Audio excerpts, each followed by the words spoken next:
Hello কাকিমা, আমি মিষ্টি। ও মিষ্টি মা, হ্যাঁ হ্যাঁ বল, কেমন আছিস? এই গরমে পায়খানা করতে যাওয়া মানে যুদ্ধ জয় করতে যাওয়া, ভাল লাগে না। টেপি টেপি তো হাঁকতে গেছে রে।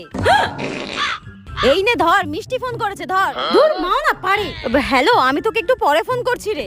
মা শোনো, এরপর যদি আমার কোনো বন্ধু বান্ধব ফোন করে আর ফোনটা যদি তুমি ধরো, আর বাই এনি চান্স যদি আমি বাথরুমে থাকি, তুমি প্লিজ বলবে মা আমি বাথরুমে গেছি, বাথরুমে, অন্য কিচ্ছু বলবে না প্লিজ। আচ্ছা ঠিক আছে, তাই বলবো। যা, মিষ্টি যেন কোনোদিন হাগে না। মিষ্টিকে হাগার কথা বলেছি বলে মহাভারত অশুদ্ধ হয়ে গেছে।